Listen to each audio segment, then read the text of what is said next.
भगत सिंह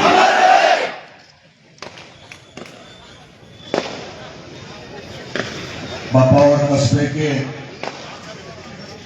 सभी व्यापारीगण, बुजुर्ग, युवा साथी, छात्र साथी, माताएं, बहनें और आसपास के गांवों से पधारे सभी किसान भाई, आज आपने जिस जोश के साथ, जिस हौसले के साथ एक युवा साथी जो भगत सिंह से प्रेरणा लेके भगत सिंह की सोच को, भगत सिंह के विचार को, भगत सिंह के आजाद भारत में के साथ जो भगत सिंह ने सपना देखा था, वो जो सपना अधूरा पड़ा है, उस सपने को कुछ हद तक पूरा करने के प्रयास के लिए नंगे पैर पैदल आपके यहाँ झालावाड़ मनोर थाना से निकलकर छिपा बड़ौद होते हुए, अटूबारा विधानसभा में होते हुए, आज सांगोद में होते हुए, आने वाले समय में लाडपुरा कोटा होते हुए, बूंदी केसुराय पाटन होते हुए, सवाई माधोपुर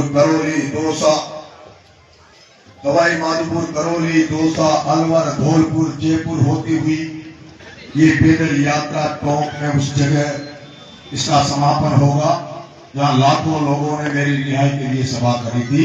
उस स्थान पर इसका समापन होगा। मैं सम्राट लोग बैठे थे जो वोटर थे, मैं वहां अपनी शक्ल दिखाऊं, मेरी शक्ल देखने पर अगर 5-10% वोट और बढ़ जाते, इस मकसद के साथ मैं प्रत्येक 300 बूथ पे जाना चाहता था। लेकिन जैसे ही सबरावता से फोन आया, मैं जब वहां पहुंचा, गांव के लोगों ने धरना दे रखा था। गांव के लोगों ने कहा कि साहब हमारे गांव को 28 गांव ऐसे हैं जिनको गुनियारा से तोड़कर देवली जोड़ दिया गया है। देवली उपखंड का कार्यालय 95 किलोमीटर 80 किलोमीटर पड़ता है, हमारा उनियारा 15 किलोमीटर पड़ता है। हमारा रोज एसडीएम कार्यालय में काम पड़ता है, कभी बच्चों का सर्टिफिकेट बनाना हो, कभी रेवेन्यू का काम हो, तहसील का काम हो, किसी भी कई सारे काम एसडीएम से पड़ते हैं। और जिसमें हम लोगों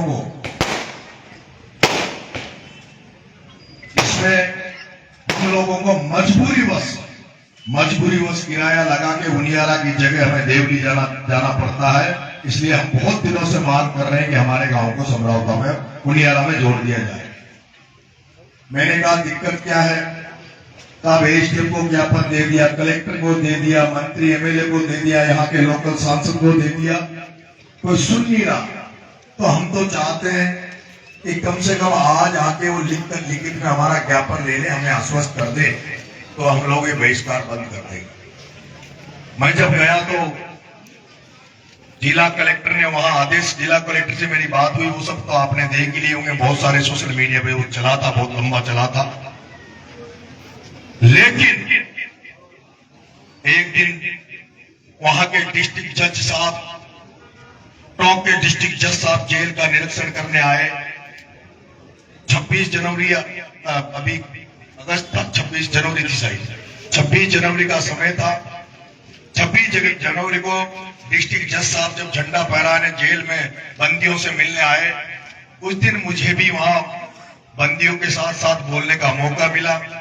आपने वो भी देखा होगा सोशल मीडिया पे, चैनलों पे, कि मैंने जेल में जब गया, जेल में जब हालात मैंने बंदियों की देखी, जो राशन सरकार देती है उस राशन में कटौती की जा रही थी, बंदियों को पूरा राशन दिया नहीं जा रहा था, बंदियों को ऐसा खाना दिया जा रहा था जिसको कुत्ते भी एक बार तो छोड़ दे, कुत्ते भी नहीं खाए, ऐसा खाना वहां बंदियों को दिया जा रहा था।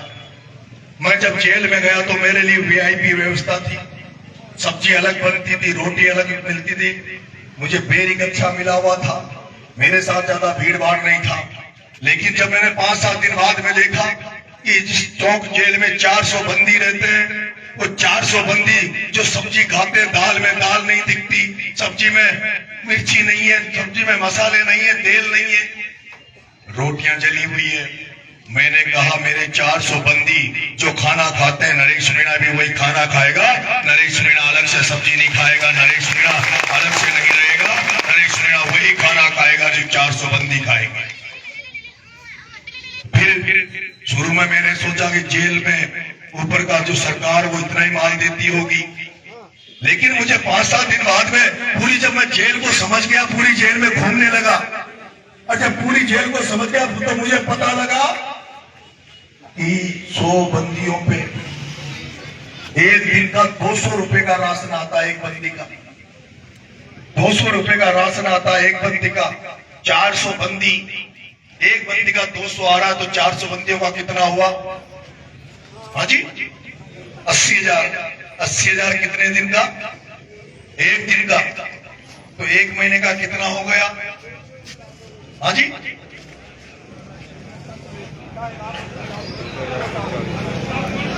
अब बताओ, 24 लाख हो गया ना एक महीने का, और 10 दिन का 8 लाख। अब देख लो हिसाब, एक दिन का जब 80,000 रुपए राशन खा रहे थे, 30 दिन का जो राशन बंदियों को मिलता था, उसमें 20 दिन के राशन को 30 दिन कर दिया जाता था, 10 दिन का राशन तो पूरे के पूरे को खा जाते थे। और जो वो वीआईपी सब्जी हमारे लिए अलग से आती थी, वो भी उन्हीं के जो 20 दिन का राशन है उसमें से ही बनती थी। मैंने कहा, जब मुझे पता लगा कि ये सिस्टम है, ये मिलता है, आपके बेटे ने जैसे भगत सिंह में जेल में रहते हुए जेल के सिस्टम को सुधारने के लिए, जेल में बंदियों की व्यवस्था को सुधारने के लिए 63 दिन अनशन किया था, आपके इस हाड़ौती में पैदा हुए इस नरेश ने टोंक जेल में भी अनशन किया, अपना अनशन में बैठा और 4 दिन भूख हड़ताल करी। 4 दिन भूख हड़ताल करी। उसके बाद पूरी टोंक जेल का खाना सुधर गया। फिर बूंदी आ गया, बूंदी में भी वही हालात, वहां भी थाली फेंकी, जो थाली आई उसको फेंक दिया। मनका में कोई जानवर नहीं है, कीड़े मकोड़े नहीं है, हम आदमी है। जो आदमी को खाना मिलता है, जो राशन मिलता है, वो पूरा चाहिए, हमें ज्यादा नहीं चाहिए। हमें सरकार का, हमें वो चाहिए जो सरकार देती है। हमें डिप्टी तेरे से या सिपाही जो नौकरी कर रहे तुम्हारे घर से नहीं चाहिए, हमें तो जो भजनलाल सरकार जो राशन भेजती है वो राशन चाहिए। और बूंदी में भी वो करके दिखाया। मैं जब तारीख पे जाता था तो सिपाही मिलते थे बस में। हमारे जो जेलों में होता है कि जेल से कोर्ट में जो पेशी पे ले जाते हैं, तो मेरे को तो पहली बार प्रोटोकॉल मिला, पहली बार ऐसे लगा कि जैसे मैं तो मंत्री से भी बड़ा बन गया। 3 जीपें पुलिस की आगे चलती थी, 2 बसें पीछे चलती थी, इतनी तो मुख्यमंत्री के भी नहीं चलती। इतनी तो मैंने मुख्यमंत्री की भी चलती हुई नहीं देखी। 2 बसें चलती, 3 गाड़ियां चलती। मैं पूछूं भाई, मैं कोई बड़ा बन गया क्या? चक्कर है क्या? लफड़ा है ये? इतनी पुलिस कैसे लगाते हो तुम मेरे साहब? माइंड डर से भागा के ऊपर कोई खतरा न हो जाओ। हमें डर है कि कहीं आपके ऊपर कोई हमला नहीं हो जाए, किसी तरह की अनहोनी नहीं हो जाए। जब आपने समरावता में जब गिरफ्तारी हुई, उसके बाद जब गाड़ियों में आग लगा दी गई, जब पुलिस की गाड़ियां तोड़ दी गई, अगर आप पे हमला हो गया तो सरकार का क्या होगा? फिर अगर आप पे हमला हो गया तो सरकार का क्या होगा? इसलिए आपके लिए लगा रखी। जब वो सिपाही, जब मैं बात करता था, वो सिपाही जो जाते थे पुलिस की गाड़ियों में, वो कहते थे कि भाई साहब, जब से आप इस जेल में गए हो, जेलों में जो बंदी हमारे साथ जो तारीखों में जाते हैं, वो बंदी हमसे ये कहते हैं कि हे भगवान, नरेश मीणा जैसा नेता हर जेल में बंद रहना चाहिए, ताकि बंदियों के सारे कष्ट दूर हो जाए, सारे बंदियों के कष्ट दूर हो जाए। मैं अब जेल से बाहर आ गया, लेकिन मैं जेल में उन बंदियों से कह के आया हूं कि अभी तो मैं 2 जेलों की मैंने व्यवस्था सुधारी है, और भगवान करेगा लोगों का आशीर्वाद मिल जाएगा, जनता का आशीर्वाद मिल जाएगा, तो राजस्थान की पूरी जेलों की व्यवस्था ठीक कराने का काम नरेश मीणा करेगा। इसके साथ साथ ही मैं लंबा बोल सकता हूं पूरा, कोई दिक्कत तो नहीं है अंधेरे? हाँ जी, हाँ, देखो ऐसा है, ये जन क्रांति यात्रा में आपने पहली बार देखा होगा, ना कोई माला है ना कोई सापा है। ये नेता नागड़ा आवचा वोट मांग बड़ा, 1 घंटो तो फलाना पटेल आ जा, फलाना सरपंच आ जा, फलाना ये आ जा, फलाना वो आ जा।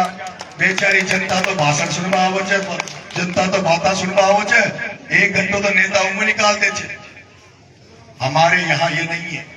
मैं नंगे पैर चल रहा हूँ, साफ साफ कह दिया, कोई माला अलाउ नहीं है, कोई सापा अलाउ नहीं है। मंच पे हमें केवल कुछ ऐसे लोग जो जनता जिनसे प्रेरित हो, जनता जिनसे प्रेरणा ले, ऐसे लोग बोले। आदरणीय प्रमुख साहब ने आपको बताया। उसके बाद मेरे भाइयों, वहां एक सिपाहियों की भी समस्या थी, उसको भी मैं दूर करूंगा।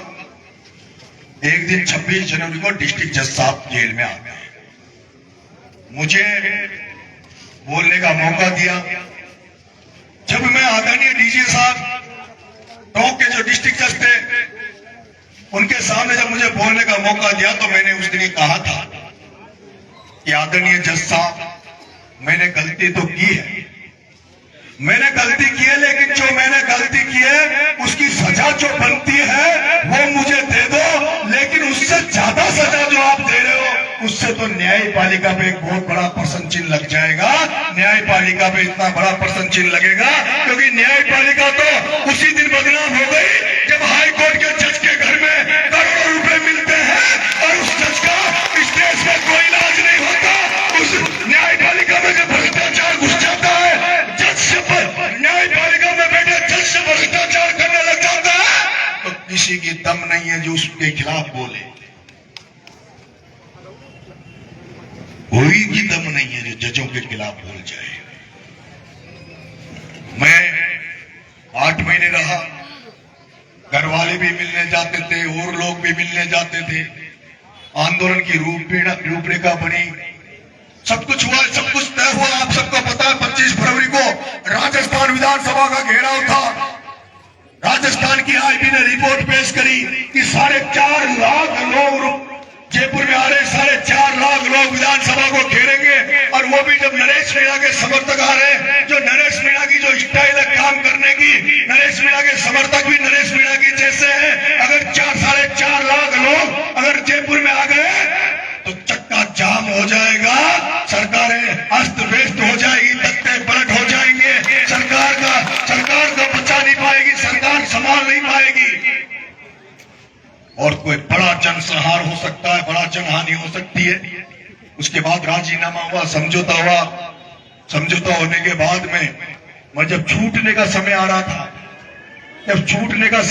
था, तो मेरे जितने भी मिलने वाले जाते थे, मेरे को दुख इस बात का होता है, मेरे जितने भी मिलने वाले जाते थे और अभी भी मेरे से कई हड़ौती में मिलते हैं, वो मेरे से कहते हैं, भाई साहब तो पक्का अपने एमएलए बन सकते हो गए, भाई साहब अब तो पक्का अपने एमएलए बन जाऊंगा, भाई साहब अब तो पक्का अपने पद मिल जाओगे।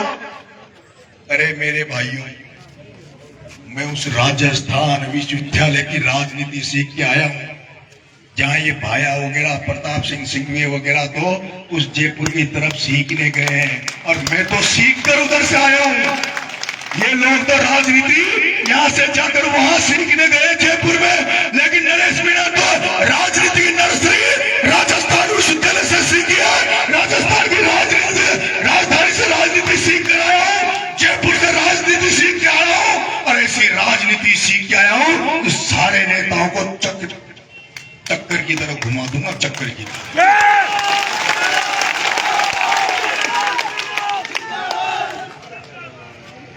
सारे लोग जाते थे, कहते थे भाई साहब अपन बहुत बड़े बन गए, भाई साहब अपन बहुत बड़े बन गए, बहुत बड़ा नाम हो गया, पूरा देश जान गया। अब आप बाहर आओ तो बिल्कुल शांत रहना, गुस्से पे काबू रखना, आप अपने तेवर और तरीके को थोड़ा ढीला करना, नरम करना। मन का सही बात है, अपने आप को बदलने की कोशिश करूंगा अगर बदलने का आया तो। लेकिन जैसे जेल से बाहर आया, जेल के बाहर आने के बाद जो मैंने सिस्टम देखता हूं, उस सिस्टम को मैंने देखा, राजस्थान की राजनीति को जब मैंने देखा, मेरे जेल से बाहर आने के बाद मुझे पता लगा कि किस किस नेता ने महाभारत के चक्रव्यूह की तरह नरेश मीणा तुझे फंसाने का चक्रव्यूह कर रखा है। किस तरह का नरेश मीणा, अभी तो 8 महीने जेल भेजा है, परमानेंट जेल भेजने की किस तरह से तेरी तैयारी चल रही है। मेरे को पता लगा कि नरेश मीणा अभी उनकी आत्मा पूरी नहीं भरी है 8 महीने जेल भेजकर, अभी तो वो तेरे पे जानलेवा हमला करवाना चाहते हैं, तेरे पे हत्या करवाना चाहते हैं। जब मुझे ये पता लगा कि 8 महीने की जेल रहने के बाद वो सोचेंगे कि मैं डर जाऊंगा, भेजे मेरे पास लोग, समझौता कर लो, ये कर लो, उसको छोड़ दो, इसके साथ आ जाओ, सब कुछ आपको दे देंगे। तो पुष्पा पिक्चर देखी है क्या आपने? हाँ? क्या है, झुकेगा? हाँ? क्या है? नरेश मीणा झुकेगा नहीं, चाहे मर जाएगा।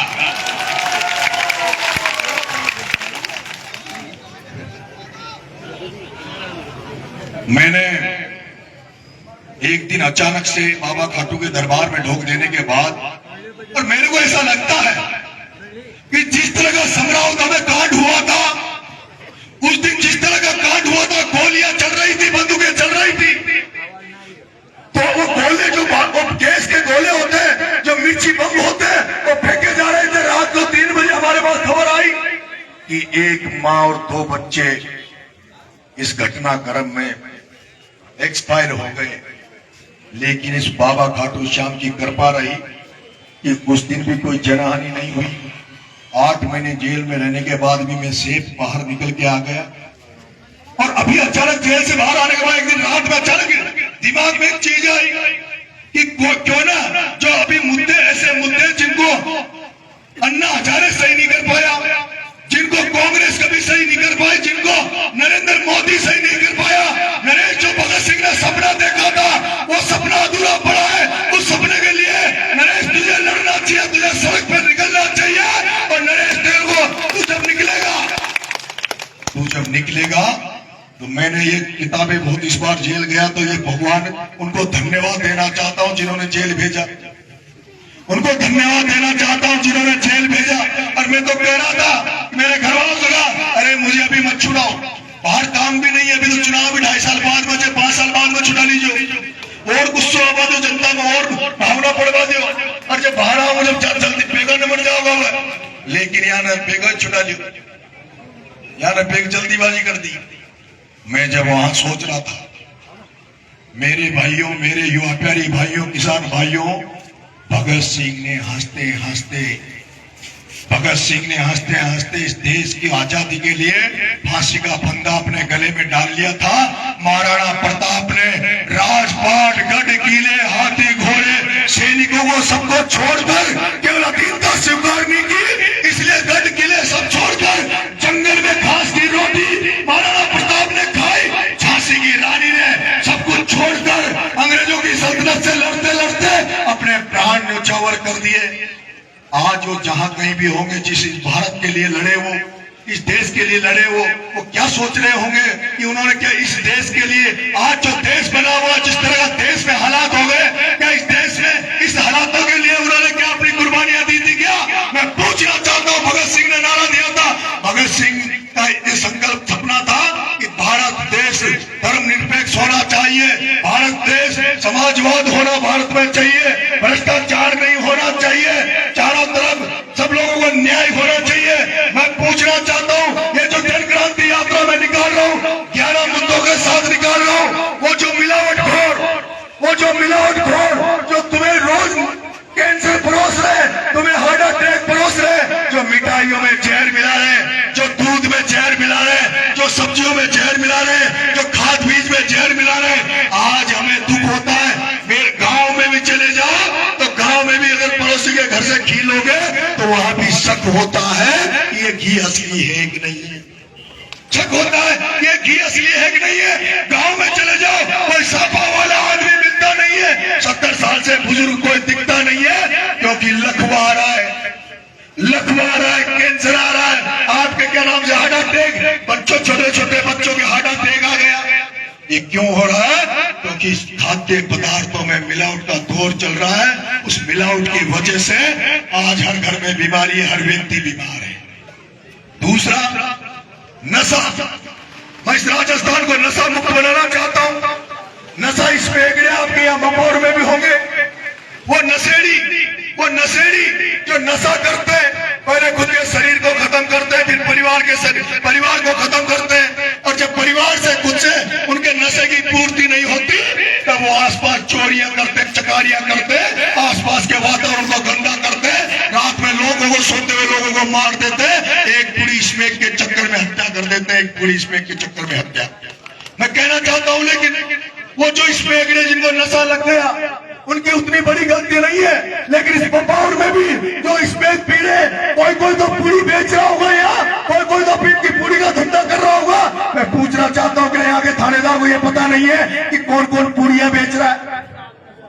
क्या यहाँ पता नहीं कि कौन कौन पूड़ियां बेच रहा है? अगर बपौर में कोई पूड़ी नहीं बेचेगा, सांगौर में पूड़ी नहीं बेचेगा, गाँवघाट में पूड़ी नहीं बेचेगा, भाड़ा में पूड़ी नहीं बेचेगा, तो पूड़ी ये पीने वाला लाएगा कहां से? ये पूड़ी लाएगा कहां से?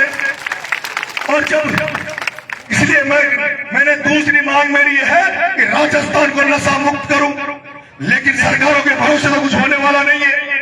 ना अशोक गहलोत की कांग्रेस की सरकार में कुछ हुआ, ना बीजेपी की सरकार में कुछ होने वाला है।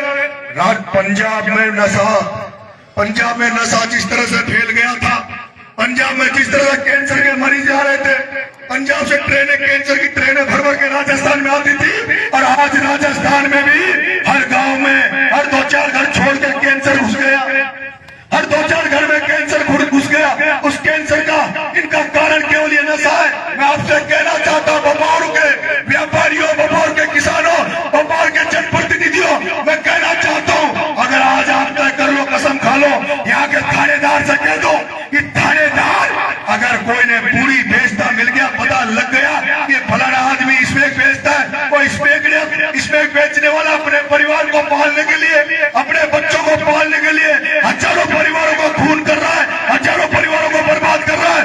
ऐसा जो स्मैक बेचता है, नशा बेचता है, ऐसे नशा बेचने वाले सौदागर को तो जेल में डलवा देना चाहिए, और जब तक जमानत उसकी कभी जमानत नहीं करवानी चाहिए, उसको जेल में पड़े रखो।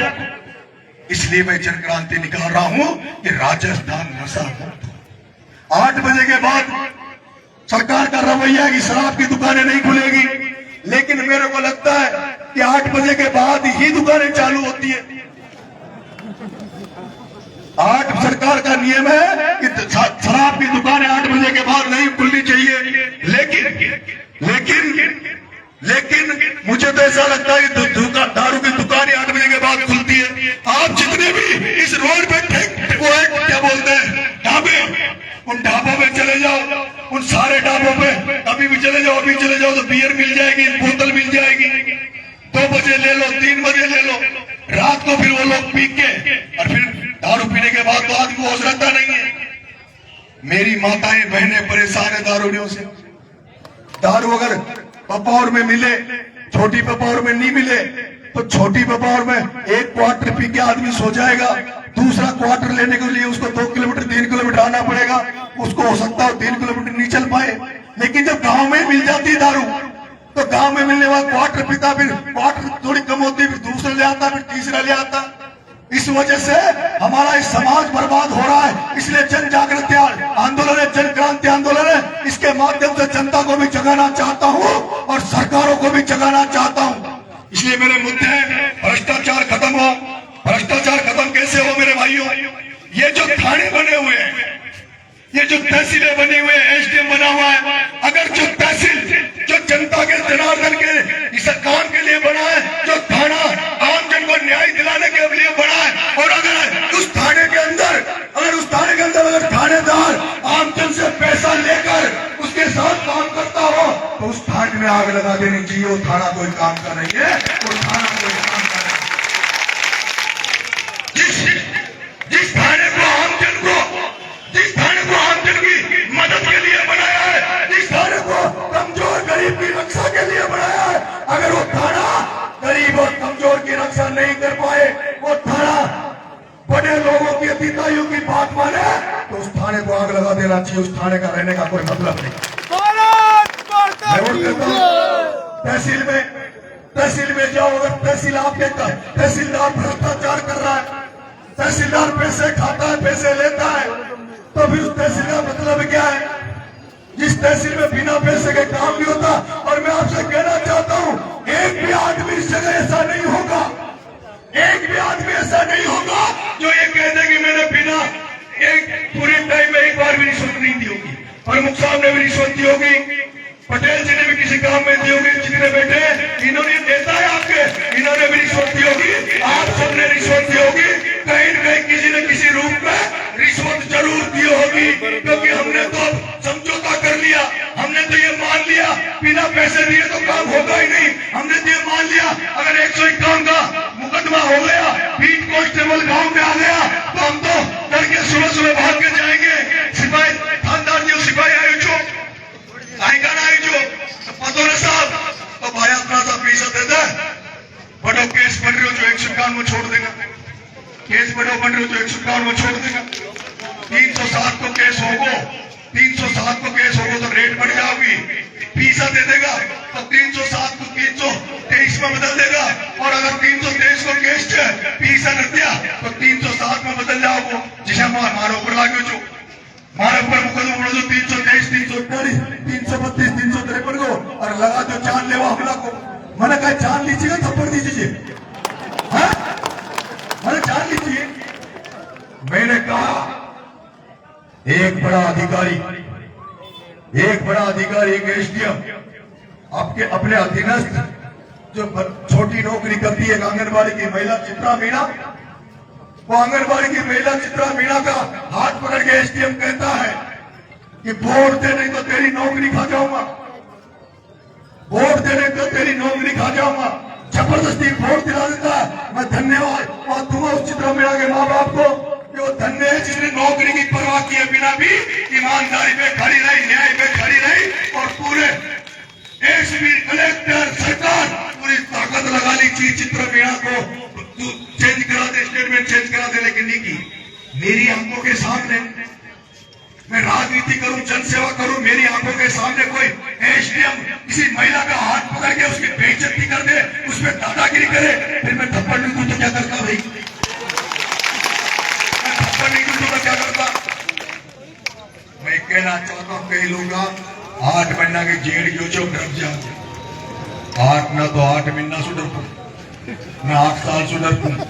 जितनी सांसा बची चले शरीर में, जितनी सांसें बची है वो सारी सांसें आप लोगों की सेवा में लगाना चाहता हूं, गरीबों की सेवा में लगाना चाहता हूं, किसानों की सेवा में लगाना चाहता हूं, जनता की सेवा में लगाना चाहता हूं।